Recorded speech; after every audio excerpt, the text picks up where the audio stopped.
I decided that I was gonna treat myself and I was going to do a little mask.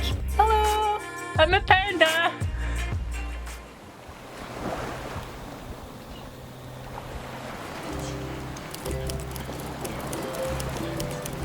You see, some people, they go sail around the world and eventually they get a baby. I went to sail the world and I got a little food baby. My little food baby is a mix of Portuguese wine, Spanish tortilla and meat. But it's also a testimony to the fact that we've worked out very little since we embarked on this sailing journey around the world, which is a lot sadder than the development of my love handles. Before Ryan and I sailed full-time, so we're really into training and working out. We used to do triathlon, Ryan and I did an Ironman, we used to climb, we went to the gym. But I have to be honest with you, when you are responsible for a boat and it takes a lot of time to go to shore, working out is a little bit challenging, and we've come to a situation where we're really desperate for exercise. Today we need to leave early because we don't really know where we are going to make landfall, so we need the extra time to look for a spot where we're going to be anchored for the night. So I have no time to work out on the deck, so I am going to be working out underway. Yeah. Good morning, Ryan. Good morning. Where are we going today? We don't know. Somewhere on the southeast coast of Mallorca. We're gonna try a few spots, see how they are. But we got a bit of southeast swell. Or no, southwest swell, sorry. So we'll see how she goes.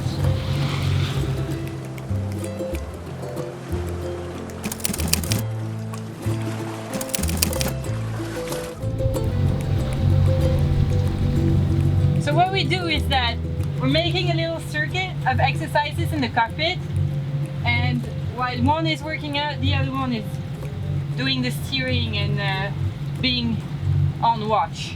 But we're both in the cockpit, so let's go, 15 squats. Woo.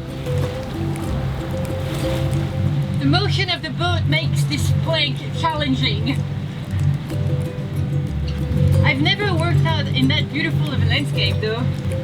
Neither have I worked out with a life jacket on.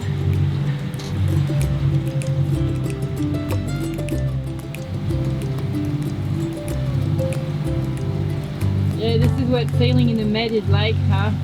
Always finding spots. Lots of boats wanting to go in the same place because that's the only place where we can go. Yeah. On Navily it said that this place has room for about 8 boats, and I've just watched 4 go in. So there are boats leaving. There's another sailboat leaving. It is gorgeous. It's like amazing.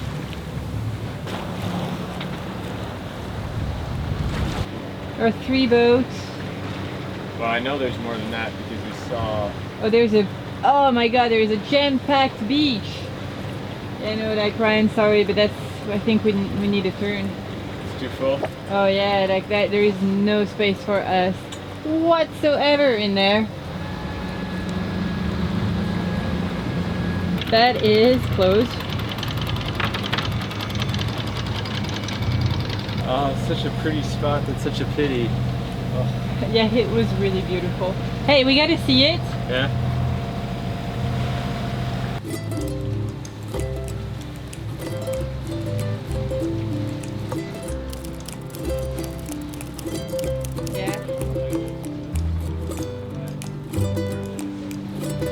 Okay, Dave, I get all you're doing.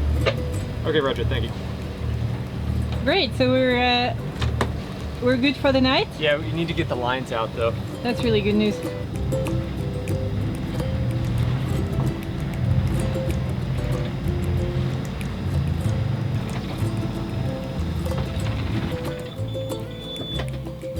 This is super nice. Yeah, it's very, very beautiful.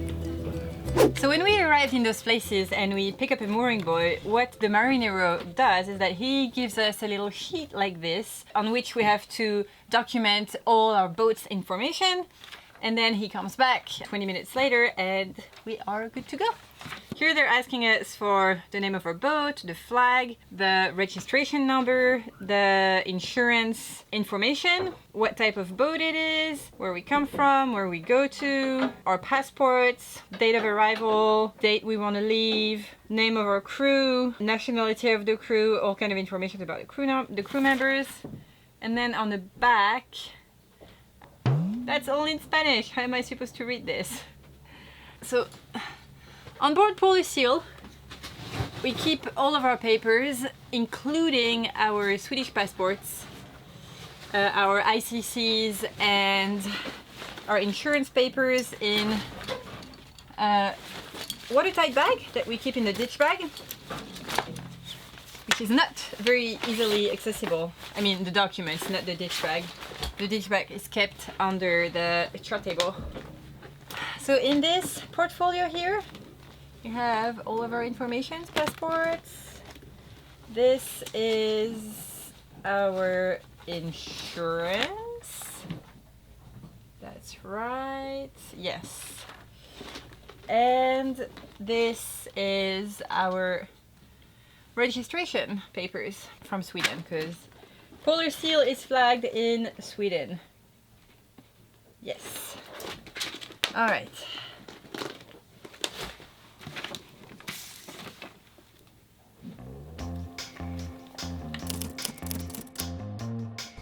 Hello! Today Ryan and I are out for a little run because we need to be better about working out. It makes us feel like normal human beings and not two rats stuck in a piece of plastic that's floating on the water. Where do you want to go? Should we go around the lighthouse? Yeah, let's try to do that. Let's go this way.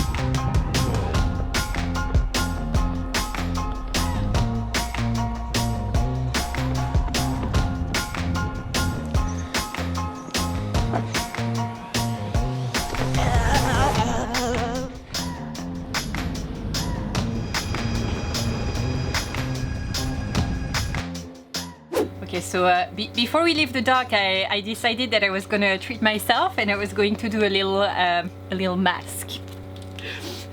And I didn't realize exactly what I'm about. So I'm gonna put it on my face and I'm gonna come back to show you how it looks. Oh my god! Oh yes, yes, yes. Are you ready for this, Ryan? I am. I can't put it on my face because I'm laughing too much. Oh my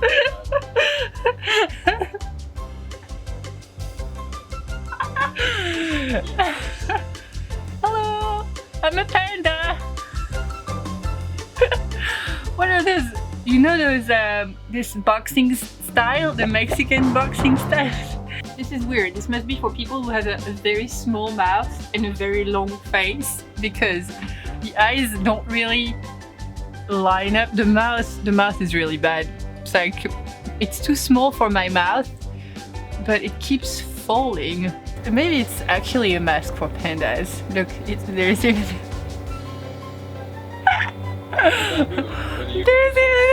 a little bit of bamboo here. We need to get going soon. We need to be off the mooring ball in like 30 minutes. I know. So.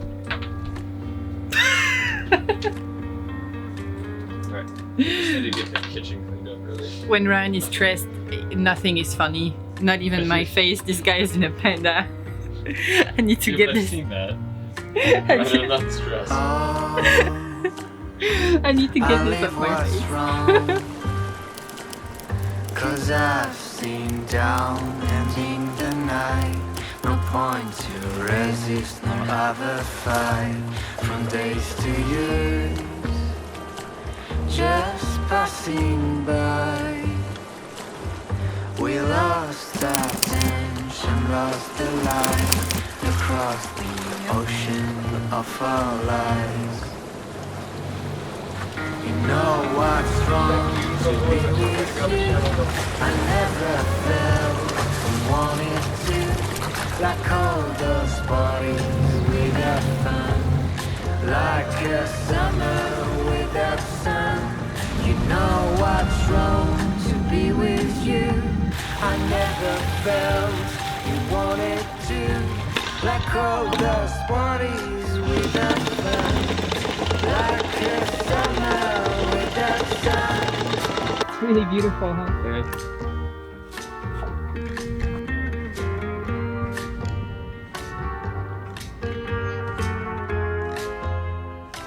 Is this more what you were expecting out of our sailing adventure? This is really nice. I kinda wish we had a water toy or something like a board or I don't know. Okay, Ryan, try this water. Feels pretty good actually. Really? Mm. Oh my god, we gotta get in.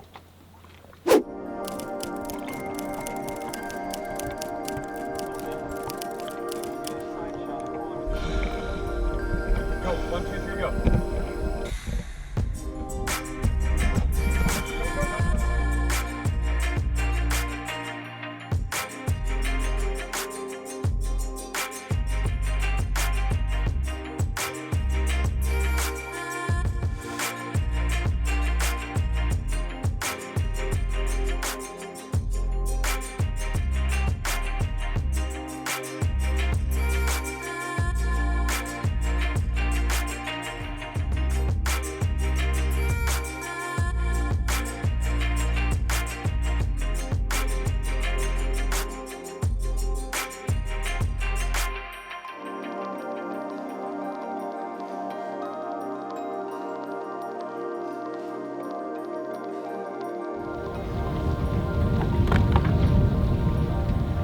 Hi guys! As you can probably tell by the shadow of our window going up and down, today is a rolly anchorage day. It was also a rolly anchorage night. And I thought that, you know, being rocked like a little baby in my boat would make me sleep, but no! It's the opposite, because when the boat rocks there's all kind of noise going on. So you're always afraid that something's gonna go off, so you're a little bit nervous about the boat. Bottom line, I didn't sleep from 2:30 in the morning to 6 a.m.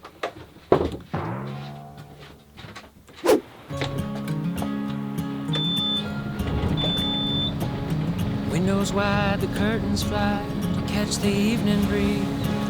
Without you here to keep me warm, believe I'd rather free. The anchor alarm thinks we're dragging. I'd rather free. Okay, Captain, where are we going today? We're gonna go to the north side of the island. Well, we could go to Minorca today. The problem is it'd be fine for tonight. But then we have a couple days of some stronger winds coming from both directions. So if we stay today, then tomorrow if we try to go, we have easterly, so we're gonna have a headwind. Well, we'll be sailing into the wind for 7 hours. I don't wanna do that. So if we go Friday, which is in 2 more nights, when we arrive, it'll hopefully be good conditions for us to anchor on the south side of the island. So it's just us playing the weather game a little bit and making it easy for ourselves. How long can we walk that line between the sea and sand? How long can we bide our time for dreams we never planned? For dreams we never planned. Those mountains are so enormous. Said the winter time is coming on, and you cry to see a shadow, babe. It's growing long across the lawn. Another song.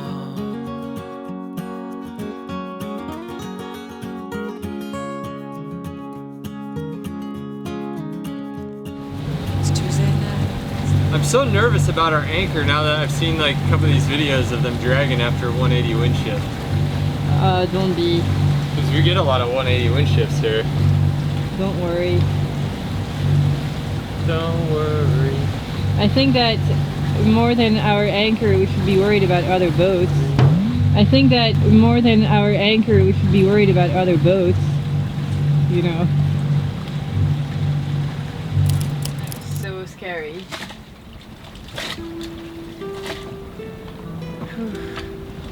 kind of felt bad, and then the guy couldn't hear me at all because there was so much wind. It was blowing 30 knots when the whole thing unraveled. 30 knots, so I had so much power on the engine and the wind was pushing the boat so hard. So now the wind has died off, kind of. Do you want to explain what happened? Well, we were below and just minding our own business, I guess. And yeah, I don't know if you popped your head up or what, but... Well, it was very windy. It was really windy, yeah. It got up to like 35 knots, so we popped our heads up. And a boat that was ahead of us in this big mooring field, anchoring field, its stern was on our bow, and nobody's on it, so that was a bit scary. So we tried to get off our mooring, and in the process, everything got wrapped up. That boat hit our boat, and then our anchor chain got wrapped around the keel or something. I'm not quite Did you really think that happened? Yeah, definitely. The only way we got it off was by dropping I dropped a ton of chain out. Yeah, okay. To let it all kind of like fall. Because I don't understand. So at some point the windlass went off too.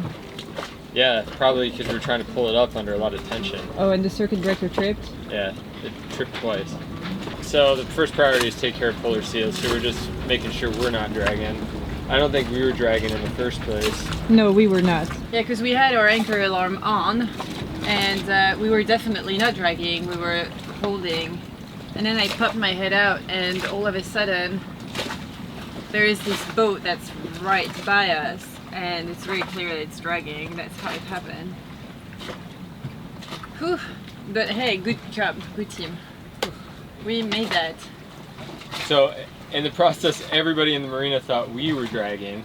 People were like yelling at us, but that wasn't the case. And we were dragging afterwards because everything got all up and there was sand everywhere. And I thought at one point the boat was going to drag past us. And then I was like, all right, we're fine. Just leave the anchor where it is. And that's not what happened.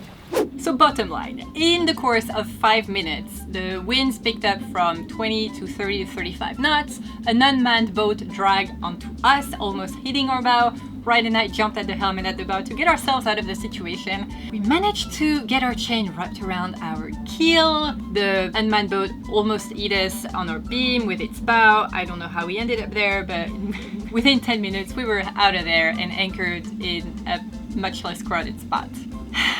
Never a dull moment. After that incident, someone who had watched the entire scene unfold, or we think, found us on YouTube and left a comment along the lines of, "What a mess you guys created today in Pollenca, and how many boats did you hit while you were dragging?"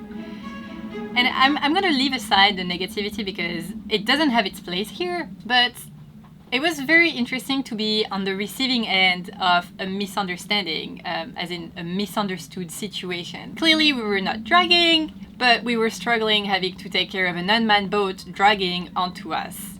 It served as a good reminder that when you see a boat struggling or in a difficult situation, 90% of the time, maybe you don't have all the facts. It's easy to judge, but you know what's even easier? It is to pick the radio and make a quick call to make sure that everything is okay or ask if you can be of any assistance.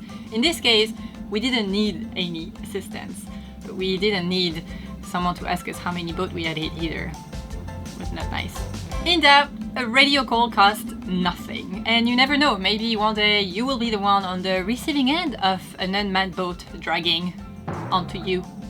As for the food baby, we're gonna do the same thing. We're gonna leave the negativity aside because, let's face it, the food baby is going nowhere. We are in Sicily enjoying the best food in the world, and life is way too short to care about the food babies. With that said, Ryan and I have been a lot more worried about our training, and if you guys are interested, we can make an episode about how we work out and stay fit, how we keep up our strength and our endurance, and try to, not let all the food accumulate. The food, guys. This week we want to give a big shout out to Scott, Tom, and Lord Benjamin of Sealand, who just became patrons! By the way, did you guys know that Ryan is actually a knight of Sealand? I don't even really know what that is, or... yeah.